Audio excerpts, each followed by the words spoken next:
સુરેન્દ્રનગર જિલ્લાના ગોમટા ગામમાં ફૂડ પોઈઝનિંગની ઘટના બાદ ગ્રામજનોમાં હાહાકાર મચી ગયો। શરૂઆતમાં જ 200 લોકો ફૂડ પોઈઝનિંગનો ભોગ બન્યા હતા, પરંતુ હવે સંખ્યામાં વધારો થઈ રહ્યો છે અને વધુ 50 લોકો ફૂડ પોઈઝનિંગથી પીડિત બન્યા છે।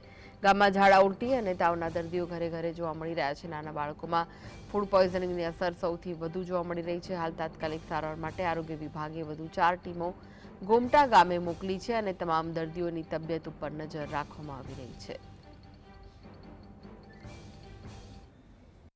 લોકોને જમવાની અંદર કઈ પદાર્થ આવી ગયો હતો, એના કારણે ઘણા બધા લોકો બીમાર પડી રહ્યા છે।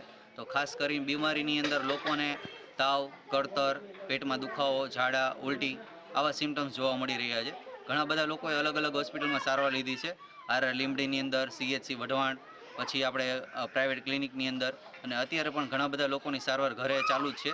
અત્યારે ઘણા બધા લોકોને રિકવરી છે, પણ ઘણા લોકો અત્યારે હજી પણ અમુક કમ્પ્લેન સાથે આવે છે, જેમ કે કળતર સાથે, તાવ સાથે, પેટમાં દુખાવા સાથે, ઝાડા સાથે, આવા સામાન્ય સિમ્ટમ સાથે હજી પણ લોકો આવી રહ્યા છે। તો વધુ વિગતો માટે જોડાઈ ગયા છે સંવાદદાતા ફઝલ, શું છે વધુ વિગતો? ખાસ કરીને સુરેન્દ્રનગર જિલ્લાનો જે વઢવાણ તાલુકાનું ગોમટા ગામ આવેલું છે, ત્યાં ફૂડ પોઈઝનિંગની અસર થઈ છે અને તેનો આંક છે તે સતત વધતો જઈ રહ્યો છે। તેની સામે હવે આરોગ્ય વિભાગની ચિંતામાં પણ વધારો થઈ રહ્યો છે। ગત રાત્રિ દરમિયાન 200 થી વધુ લોકોને ફૂડ પોઈઝનિંગની અસર થઈ હતી। જે ઘરનું વાસ્તુ હતું તે દરમિયાન જે છાશ પીવડાવવામાં આવી હતી, ત્યારે 200 થી વધુ લોકોની તબિયત છે તે લથડી જવા પામી હતી, પરંતુ આજે ફરી એક વખત વધુ 50 લોકોની તબિયત લથડી છે અને ફૂડ પોઈઝનિંગનો ભોગ બન્યા છે। ત્યારે સતત આરોગ્ય વિભાગની જે ચિંતામાં છે તે વધારો થતા હાલમાં 10 જેટલી આરોગ્ય વિભાગની ટીમો છે ત્યાં તૈનાત કરી દેવામાં આવી છે। સૌ પ્રથમ 6 જેટલી ટીમો હતી, પરંતુ